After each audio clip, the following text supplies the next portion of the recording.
man. Theo, Doctor, how you doing, sir? I'm doing great. We're good. How are you? Man, I am doing well. I'm doing well, Theo. You know, considering all things, I'm doing pretty good. Beautiful, man. We want to welcome everybody back down to Perspective Alley. Thank you guys for traveling all the way back down to Perspective Alley. As you can tell, we're not on live. We are situated just a tad bit different than we were. How do you feel about that? Well, Doctor. I feel pretty good about it, just as good as I do about just about anything else related to this here. Oh, man. We've been doing this for a little bit, and this is always, at least to me, it's a special part of my time in my life. You know, it wouldn't be anything without my Ace Coon. Boom. Come on, man. Perspective Valley in the back. Y'all see that? Yeah. Wow, man. I forgot what episode we are in. Man. Look here. What episode are we in this thing called life? Keep living, you're gonna forget a whole lot of episodes. I bet you forgot a lot of stuff. I bet and a lot of stuff I wanted to forget. Ooh, a lot of stuff I wanted to forget. Wow, man. You know, I imagine I forgot more stuff than you ever knew. well, that's. I just noticed you got on socks. Yeah, I got on socks. Man, Do you got on socks? yeah, I got on socks. It ain't, you know what? I wouldn't have never went outside showing my ankles like that back in the day. Back in the day, look, y'all. By the way, these are Adidas socks I got. They're not matching. I got Nike and Adidas on. But they got Adidas socks on. What Y'all you mean can't they see. not matching? The Adidas, it's not the same brand. I got socks on. Who barefooting? Who raw dogging shoes? Who raw dogging? Well, man, you look good, man. man, you look good. It's good. It's good being here. Show them that watch real quick. Go ahead. Show who what? Put that No, watch. I ain't showing my watch. Look to at them. that watch. Them people don't need to see my watch. Look at that emerald. Is that Boy, emerald? please. Don't worry about it. Man. But you know, Theo, you know, I tell you, one of the things that, you know, and we kind of shooting off the cuff here, but do you ever find yourself setting boundaries and people get mad at you because of the boundaries you set? Like just saying no. How people get an attitude when you say no about your stuff? That's a piece. You know, I'm just now learning this year specifically.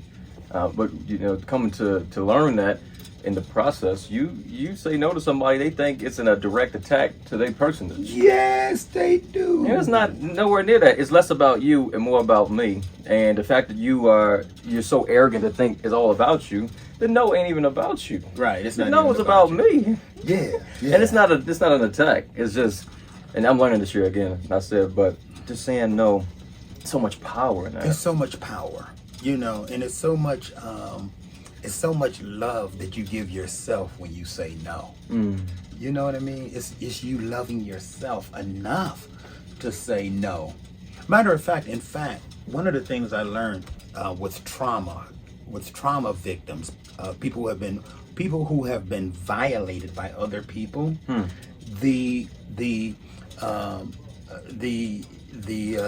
emotional trauma behind that is the fact that their no was taken away from them. Wow. That's the biggest piece of that trauma, is that your no is taken away. And so you have to work on regaining your no. Wow. That is such an interesting point. Your no is a major part of your being, or what I call your agency. You have to be able to say no and be okay with saying no. Wow, their no was taken away from them. Their no, when someone is molested, so to speak, you know, the physical pain, long after the physical pain is gone, the emotional pain is there. And that pain is rooted in, or that trauma is rooted in, their no, or their voice. When your no is taken away, your voice is taken away. Wow. And then I guess, then it would transition or tread into adult years and Oh, absolutely. probably the rest of your life. Absolutely. Wow, man, that's interesting. Yeah, being able to say no. Yeah, it's like, it's a little power in there. It just feel good. Yeah. And I can imagine the opposite effect if it's taken away from you. Well, you ever meet people who become a yes man? Yes, I've done that a little too much. Yes, you and I both. Like, who are you trying to please? Right. And so I had to learn, like, it took many years, I'm still learning to say no and set boundaries and be okay with those boundaries. And you know what? One of the things that get me is when you set boundaries. I hear people say, "Well, you think you something," or he think he's somebody just because he did this. And I'm like, somebody told me recently, say, "You think you cool?" I said, "No, you think I'm cool." Yeah. I haven't given it much thought. You do. You think you think I'm all of that because I set boundaries. I don't think I'm all of that. Wow. And becoming that person, it shows you a lot about yourself. I'm learning. This is a year. I'm just gonna make it personal. This is a year of this absolute selfishness, but the good kind. Not selfishness saying I won't give to my fellow man. Selfishness as the things that I gave so much of myself, most were taken for granted or not considered. I'm applying that back to myself. Well, and a lot of that is going to be no. I don't know if that's selfish. Huh. I don't know. I think it's self-care. I think it's a difference between self-care and selfish. And self-care is not selfish. Me telling you, no, I'm not being selfish because I'm honoring myself. You know, one of the things is sometimes people want you to be a friend to them, be more of a friend to them than they are to themselves. Yeah. How am I going to be a best friend to you and you're not even a friend to your own self? Do you even know what being a friend to yourself looks like? And you're trying to grab it out of me? Right. What a crazy concept. What a concept. Isn't that crazy? In the words of my friend Elsie. What a concept. That is hilarious. But So you think you all of that? you think I'm all of that. Well, maybe so. No, it's crazy, but I think it comes with the territory. But it's a lot of maturity and understanding that, and then trying to navigate your way out of it. Yeah, and navigate your way out of being a yes man. Navigate your way into boundaries. Navigate your way, and even showing up for yourself in ways you showed up for other people, and not expecting to do so much out of yourself for people who don't even deserve it. That's People who don't even deserve it. That's a little relative. That's a whole nother piece right there. A little relative. I told my personal therapist, this was some years ago, I told my personal therapist, I said, I can't keep setting myself on fire so others could keep warm. And then the ones that you're trying to keep warm, if you were on fire, they wouldn't even spit on you to put that fire out. It's crazy. So let me think, is that because you're a psychologist, what do you think that comes from? It has to stem from something. I was having a conversation with a coworker yesterday, and just about the upbringing of people. You can be brought up the same way and then tread off into different lifestyles. One could be completely hating the world or being so a nemesis, as we said yesterday, just to society. And you have the other one experiencing the same thing, doing the complete opposite, being a trailblazer of some kind and inspiring people. What is the component that makes somebody a psychopath or a sociopath?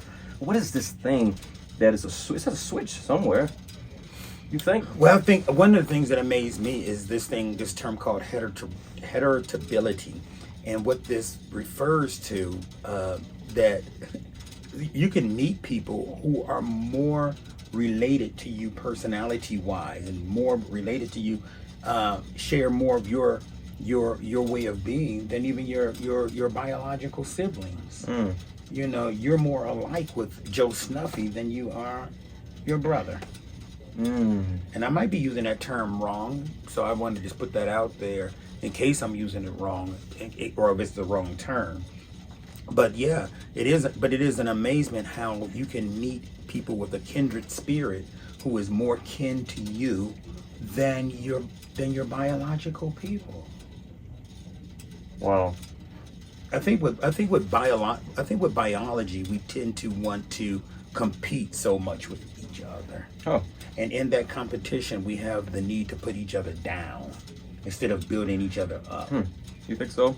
I think so. It's the family members that be like, well, he think he all of that all because because he got his doctor, he think he know it all. No, I don't think I know it all. It had nothing to do with you. No, you think I know it all, and that's why you have a problem with me. It's just like, how much humility does it take to just mind your business? mind your business. Mind Just mind your business. Mind your business. Ooh. It takes maturity, and I can't say too much because I'm still learning my own little thing here. And man, when I was 20 even, it was just so worried about the world around me and what people thought and comparing and everything. I still have a slight, Oh, you got a lot of it. You got a lot of growing. well, Yeah, you got a lot of growing. first of all, by the time I'm grown, it's gonna be might be time for you to check out. Which it might be, but I'll be okay with that. I'll be okay with that. I'll be just fine. No, we know. I'll lead this crazy just to the rest of y'all. We gonna, yeah, man. We are on a path, but that's the thing. A lot of people don't even have a path to be on. They just, what's it, jogging in place and Just wandering aimlessly. aimlessly. Just wandering aimlessly. Wow. That's just unfortunate. Just here, Even- wandering aimlessly. Even a few years gap, at least I can tell the difference between where I was and where I'm going and where I am. And you're sensitive to that, to recognize that growth. Try to be. Mm-hmm. Somebody got to recognize it. Well, if you're wandering aimlessly, you don't even recognize it. You wake up one day, you 50 years old, and be wondering, how in the world did I get here? Just crazy in the same spot. I be going back home to Tifton, Georgia. I know I tell this story a lot. And I go back and the people who've been there for like 50, 60 years. And I'll be like, I said, what are you doing here? And like, I mean, you had a conversation about this too. You ask somebody, how you been? How you doing? Same old, same old. Oh, Same old, same old. Nigga, excuse me. It's been 50 years. and it's the same old, standing on the same corner, It's been doing the same thing, talking the same talk. Yeah, bro, cause you know what I mean? Yeah, cause I was trying to flip the little brick last week. I just seen you 10 years ago. You said the Talking same the thing. same thing. No growth. I said, well, you look a little different. That might be the thing that Well, changed. you know what growth is really? I didn't even recognize how powerful and how needful growth is until you get to a place where you feel you don't have to grow anymore. And then you stagnate. And you can feel yourself trying to stagnate. I'm so glad I'm not stagnating. But you can feel that pull to stagnate. Yeah. Because you feel like, well, this is the way it is. This is the way life is. It's the same old, same old. But it fascinates me that at my age, I'm still growing. I'm still growing. I spoke with a lady today. She blew my mind. She's getting ready to retire. And I said to her, I said, oh, so that would afford you the opportunity to travel more. She said, well, yeah, but I'm not going to do a lot of traveling. She said, my mother is 88 and my mother-in-law is 92. I'm going to spend more time with them and I'm going to do things with them. I'm going to do all the things I want to do. I was like, wow. And she sees it as an exploration. She told me she's going to explore different things about herself, take classes that she never took before, draw pictures. Wow. Is she how old again? She's in her 60s, like late 60s. I was wondering if she was in her 60s. She's in her late It 60s. seemed to be a common trend. 60s tend to be the age where people just really stop caring about things they shouldn't be caring about, and where they say the best years of your life lie in your 60s. If you're so fortunate enough to make it there. But you hear it all the time. Stephen Sharp, his podcast, Shannon Sharp, his podcast with Steve Harvey. Steve Harvey said it. 60s is the best years of his life. Your friend who's in his 70s, I forgot his name, said when he was in his 40s, he was just a kid, and the 60s is the best years of his life, or something like along the lines of that. And you are ancient, so I'm sure you can testify Look here, to 60s being the best years of your life. Your mama ancient. I'm slightly older. I'm a slightly Like older a dinosaur. I'm a slightly older gentleman and glad about it. Emitting fossil fuels, man. No, but no, is it 60s? You think? I think what happens is you have this thing called the positivity effect, and what that means is that as you get older, there's something in your psyche, there's something in your being where you don't have time for crap. You don't have time for BS, and you notice the the pleasurable things of life, the smell of roses, the smell of, you know that, oh, the grass is green. Look how green that grass is. You notice that the skies really are blue.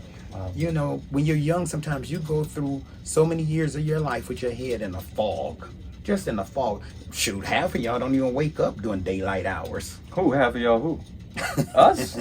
Don't even wake up He's during talking about daylight us? hours. Y'all live lives like vampires. First of no, that you ain't too wrong about that. Like I wake up. vampires. I woke up at 8 o'clock the other day. I felt great. Boys, please. The other day, I woke up at 8 o'clock. I saw you in the movie. When I watched that movie Sinners, I know you was in there. You was crazy. I know you was in there. I ain't no vampire. No, man, we trying. I think I'm doing great. I think you're doing great too. I'm very, very proud of to be able to have even this podcast with the likes of you. The likes of me. The likes of me, he says.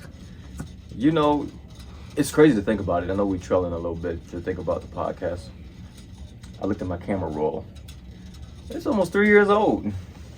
We're closing on 3 years Wow.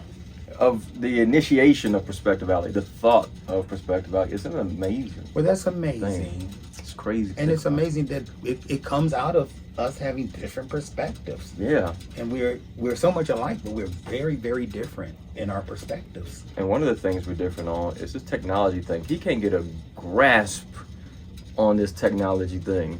Not a lick of it. That's I beg to I differ. won't look. I beg to differ. He don't know a button. Yes, I do. He don't know a call I beg log. to differ.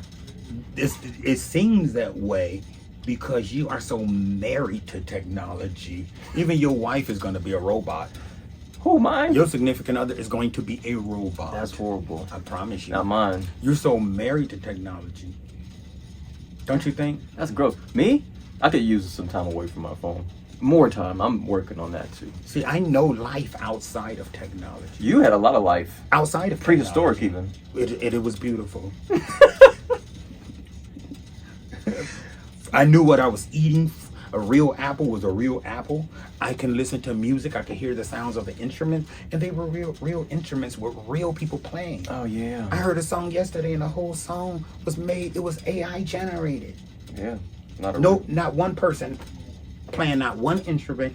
Even the vocalist was not even a real person singing. An amazing song, by the way. It wasn't amazing. It was amazing until I found out that it was AI. It was it's called A Little More by Robot 5. If By you guys, who? Robot 5. Robot 5. If anybody wants to listen to that song, it's a great song. Now y'all need to go back and listen to the Jackson 5. That's a good group too. I love Michael. Well, they can't take the place of Jackson 5. Not Robot quite. 5. Not quite. No. Not quite. Man, back in your day, you could buy a house for with a basket of fruit. You would show up to a house sale with a basket of fruit, berries, strawberries, mangoes, pomegranates, and they'd sell you a house. Well, you're not too far off. You're not as high as groceries are today. And I remember my mom and dad bought our house back in the early 70s, and it was $19,000 for our home. Wow. $19,000. Yeah. And would you believe they never could afford that home? Wow. We eventually got evicted. Wow. Couldn't afford that $19,000 home. You could barely find a car for $19,000. You can't find a car for $19,000. This is not good. We're talking about it like it's a joke, but this is not good. You know, and then, you know, what role does technology? Is technology making life better for you, you think? I mean, in the scheme of things, does the technology dry your tears? No. When you need a shoulder to lean on, do you just go to your technology Yes. and bawl your eyeballs out? No. No. ChatGPT has become a great friend of mine. Oh my God. And most people too. It's crazy. It's like I just saw a thing on NPR where people are so addicted to it. It has caused so much psychological despair in many people. Because one thing about ChatGPT, first of all, it's not gonna pause.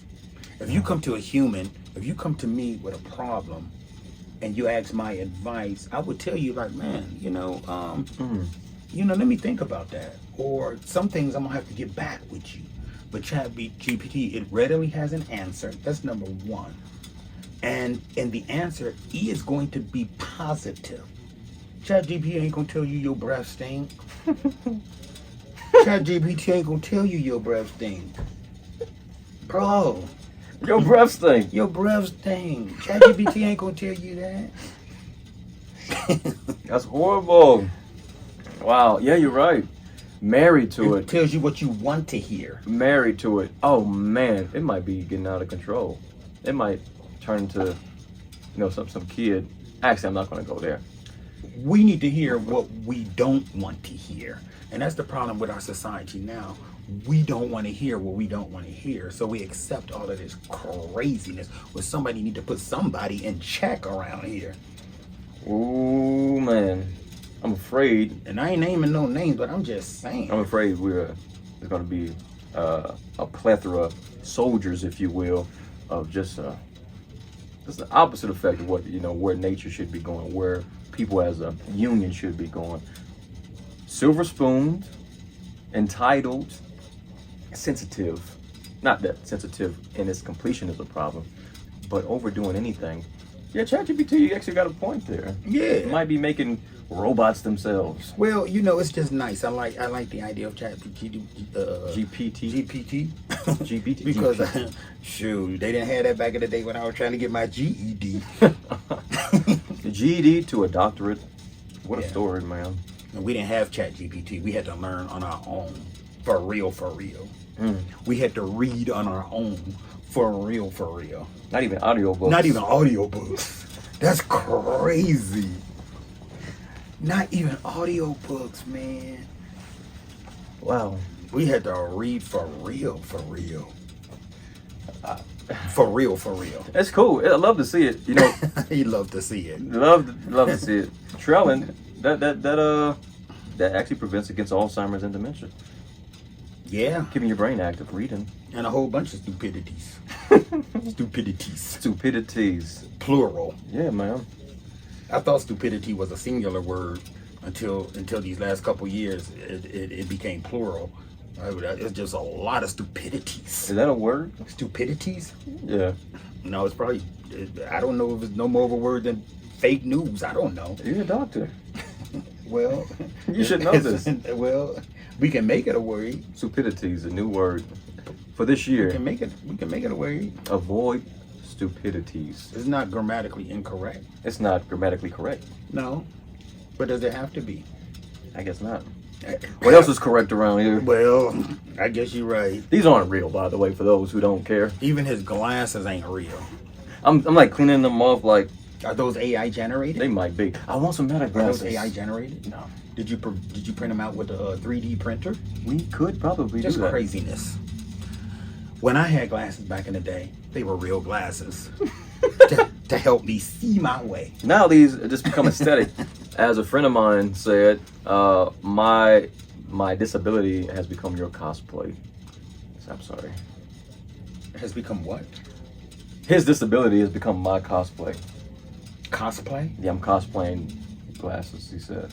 Because he actually needs them, and I'm using them as Cosplay. As an aesthetic. Help me with that word. What is Cosplay. cosplay? Is that what does that mean? it's like a costume. Costume. Okay. Yeah, because you ever heard like a Comic-Con? Jesus Christ. That's what I'm talking about. You don't know nothing. I do know this. I'm gonna whoop your butt. You tell me I don't know nothing no more. No, it's Comic-Cons are like, they're real popular.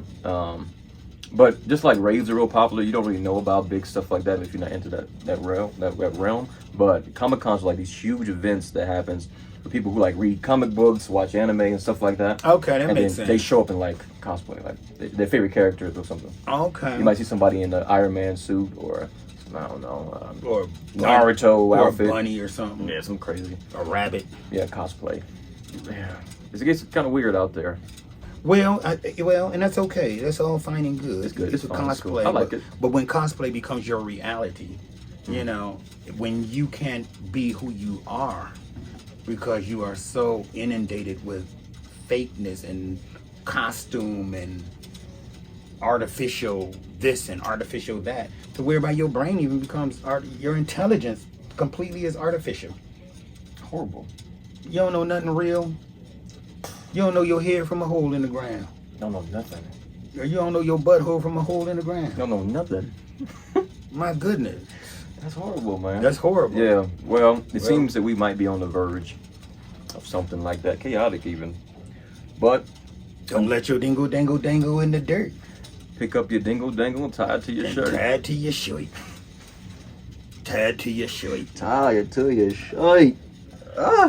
Hey, Well, man, Doctor, yes, sir. what an episode, man. Well, I don't know about all of that, but I do know this. I do have to take off here, so I'm gonna plant you now and dig you later. And for those who hear me say that, this is where I got it from. Right? I want to thank everybody for traveling all the way back down to Perspective Valley. Thank you guys for supporting us all this time.